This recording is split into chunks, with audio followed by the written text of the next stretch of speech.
Di sini saya akan mempresentasikan tentang ekspansi perusahaan. Perkenalkan, nama saya Fania Ayu Permatasari dengan NIM 01060121102999. Selanjutnya, pengertian tentang ekspansi perusahaan. Pertama, Otoritas Jasa Keuangan atau disingkat dengan OJK mendefinisikan ekspansi adalah aktivitas memperbesar atau memperluas usaha yang ditandai dengan penciptaan pasar baru, perluasan fasilitas, dan perekrutan pegawai dan lain-lain.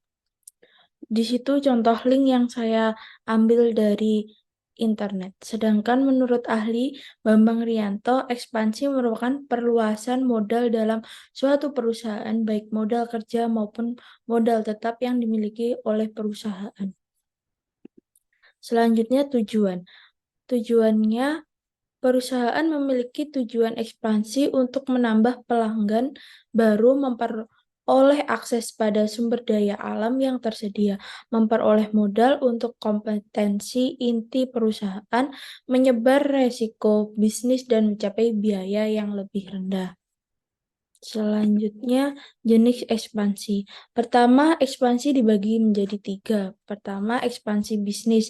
Ekspansi bisnis itu adalah kegiatan yang sering dilakukan oleh para pengusaha untuk mengembangkan usaha. Kedua, ekspansi kredit.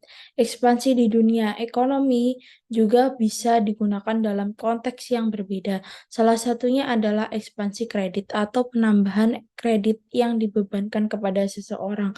Ketiga, ekspansi pasar. Ekspansi pasar adalah kegiatan perusahaan untuk merambat ke pasar baru.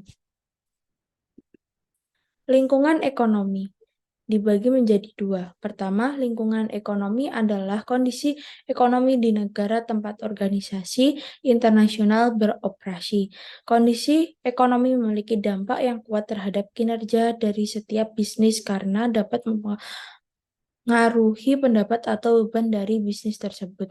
Kedua, indikator lingkungan ekonomi tersebut meliputi struktur ekonomi, pertumbuhan ekonomi, inflasi, suku bunga, tarik pajak, kurs, tingkat kepercayaan konsumen, dan tingkat pengangguran. Lingkungan ekonomi cocok untuk ekspansi. Negara yang memiliki struktur ekonomi stabil di sisi pengeluaran terdiri dari konsumen rumah tangga, investasi, bisnis, pengeluaran pemerintahan, ekspor, dan impor. Di sisi output, terdiri dari berbagai sektor ekonomi, mulai dari sektor premier hingga sektor kuarter.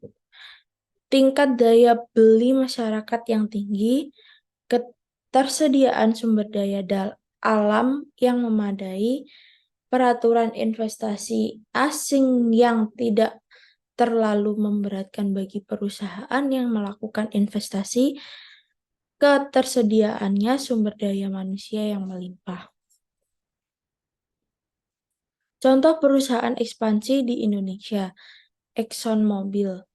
Untuk utilitas bisnis lainnya yang punya reputasi yang kuat dalam industri minyak dan gas di dunia adalah ExxonMobil. Di Indonesia sendiri, perusahaan ini telah berdiri dari 100 tahun lalu dan berhasil stabil memiliki pendapatan lebih dari ratusan miliar. Contoh perusahaan ekspansi di Indonesia, ExxonMobil. Perusahaan ini berdiri dari kurang lebih 120 tahun di Indonesia, mulai pada tahun 1898 ketika perusahaan pertama kali mendirikan kantor pemasaran di Indonesia. Tahun 1912 adalah awal mula eksplorasi minyak dan gas di Indonesia. Tahun 1971 ditemukan cadangan minyak di lapangan Arun, Aceh. Tahun 1993 mobil dan tahun 1997 Exxon mendirikan kantor penjualan di Indonesia. Tahun 1999 perusahaan bergabung menjadi Exxon Mobil Corp. Tahun 2001 penemuan cadangan minyak di Cepu. ExxonMobil eksploitasi yang dapat berlangsung cukup lama, sekitar 120 tahun ini terjadi dikarenakan banyaknya sumber daya alam yang dibutuhkan di Indonesia. Selain itu, konsumsi minyak bumi juga cukup banyak dibutuhkan oleh masyarakat Indonesia. Cepu dan Aceh merupakan dua tambang yang dimiliki oleh ExxonMobil dalam memproduksi minyak yang nantinya dijadikan bahan bakar yang dapat diperjualbelikan. Selain itu, adanya SDM yang memadai menjadi ExxonMobil dapat bertahan cukup lama. Sekian presentasi dari saya.